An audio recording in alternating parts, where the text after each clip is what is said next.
In 1991, a retired teacher from Arizona bought a 28-foot travel trailer.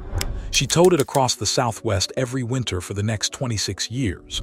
The roof never leaked, the walls never separated, the plumbing never failed.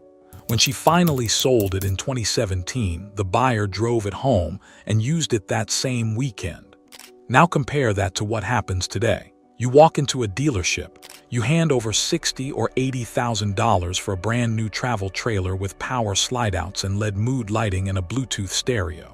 And within 4 months, the underbelly is sagging, the walls are bubbling with moisture, and a slide-out seal has already failed. You call the dealer. The earliest appointment is 11 weeks out. This is not a lemon. This is the system working exactly the way it was designed to work. In this investigation, we are going to expose what is actually happening inside the factories that build your RV. We are going to look at the staple gun construction method, the sealant time bomb, the piece rate assembly line, and the dealer warranty trap that has turned recreational vehicles into the most expensive disposable product in America. The first thing you need to understand is how a modern RV wall is actually built, because if you knew, you might never buy one again. An older travel trailer used an aluminum skin riveted to an aluminum or wood frame. The skin was structural. It was punctured as little as possible. The joints were mechanically fastened and sealed with materials designed to flex with road vibration. It was crude, it was heavy, and it lasted for decades. A modern high-volume travel trailer uses a completely different approach. The wall is a sandwich, a thin interior panel, a layer of block foam insulation, and an outer fiberglass or aluminum skin. These layers are bonded with adhesive and then held together with pneumatic staple guns. Not screws, not rivets, staples.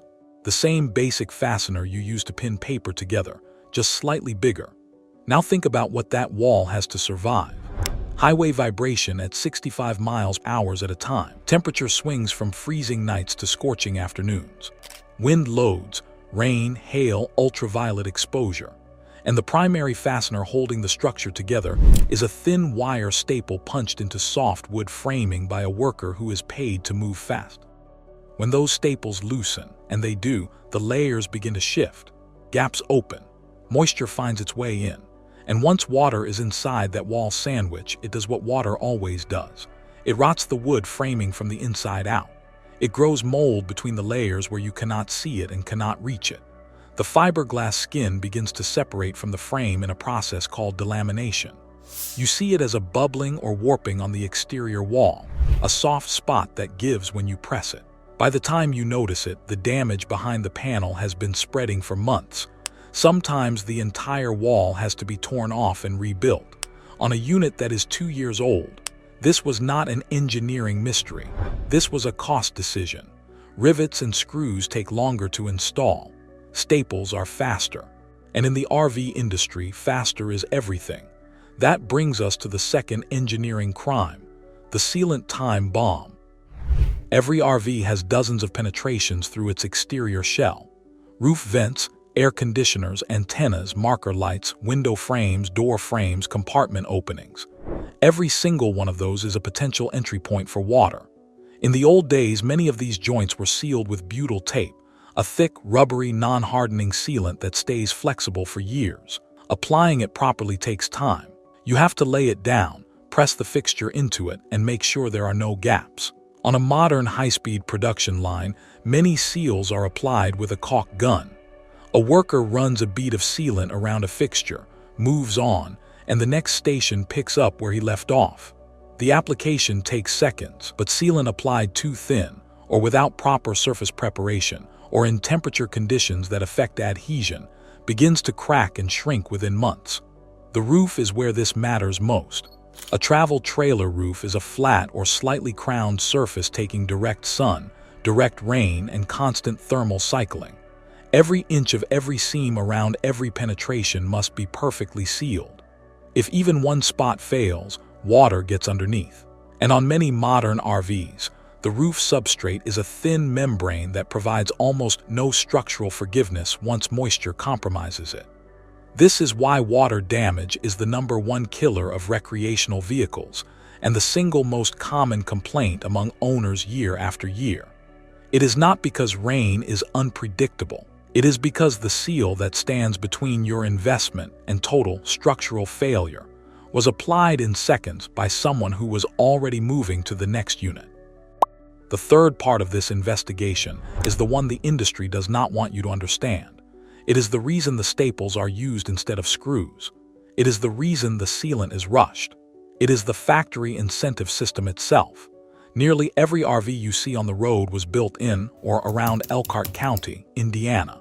This one region accounts for an enormous share of American RV production. Industry and regional sources consistently place the figure above 80%.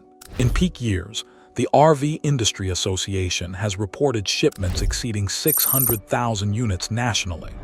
By some estimates, around 1,000 new RVs leave Indiana factories every single working day.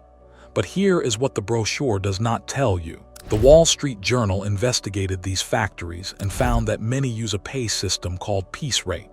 Workers are not paid by the hour. They are paid by the unit or by the task. The faster you finish your station, the more money you make. You are not being rewarded for going back and checking a seal. You are not being rewarded for testing a wire connection twice. You are being rewarded for finishing and moving on. Think about what that means for the plumber who connects your fresh water lines, or the electrician routing 12-volt wiring through a wall cavity, or the technician mounting a slide-out mechanism that has to stay watertight for years. Every one of them is working inside a compensation structure that punishes thoroughness and rewards speed. The result is predictable and it is measurable. The Wall Street Journal reported that Forest River, one of the largest RV manufacturers in the country, has accumulated more recalls than any other vehicle producer in the past decade. Not just more than other RV makers, more than car companies. Analysis of that recall data found that nearly half were traced directly to manufacturing errors, not design failures, floor mistakes, the kind that happen when you build a rolling house in a matter of hours using hand tools and a pay system that says faster equals richer. But the most insulting part of this entire system is what happens after you buy. When you discover a defect on your brand new RV, and a large number of buyers do within the first few trips, you expect the warranty to handle it. In theory, you call the dealer, you bring it in, they fix it under the manufacturer's warranty. In practice, it is a trap. Industry observers and owner advocates have reported that the average RV warranty repair takes approximately 50 days. When parts are backordered, that number climbs to 3, 4, even 6 months. And here is the detail that catches most buyers completely off guard. If you did not purchase your RV from that specific dealer, many dealers will refuse to perform warranty work on your unit at all. You bought it somewhere else, you are not their customer, you go to the back of the line or you find another shop. The factory built the defect. The dealer is supposed to fix it. But the dealer is overwhelmed, understaffed, and not incentivized to prioritize your warranty claim over a new sale walking through the showroom door. The manufacturing model does not need to be perfect because the cost of every mistake is transferred downstream. The factory keeps shipping. The dealer absorbs the labor. The owner absorbs the weight. And the person who just spent a year's salary on a brand new home on wheels sits in a parking lot waiting for a phone call that may not come for months. They did not lose the ability to build durable recreational vehicles. They made a choice: volume over quality, speed over craftsmanship, staples over screws. They engineered a system where the factory profits from speed, the dealer profits from new sales, and the owner is the only one who pays for the defects. And they got away with it because by the time you discover the consequences, you have already paid. So what is the solution? If you are shopping for an RV, do what the experienced full-timers do. Stop looking at the features list and start looking at the construction methods. Ask how the walls are assembled. Ask what kind of sealant is used on the roof and how often it needs to be recoated. Ask whether the bearings and wear components can be individually serviced. Look at smaller manufacturers who build slower and in lower volume. Look at units with aluminum frames instead of wood. Look at the brands that the long-distance travelers actually trust with their lives. not the ones with the biggest booth at the RV show. Or do what the smartest buyers are doing right now. Find a well-maintained older unit from the era when they were still built to last. A 15-year-old trailer that has been properly sealed and maintained will outlive a brand new unit from a high-speed factory line. It will not have Bluetooth. It will not have mood lighting, but the walls will be solid, the roof will be dry, and you will not spend your first summer of ownership sitting in a dealer service lot waiting for a part that is backordered until October. Do not be seduced by the graphics on the brochure.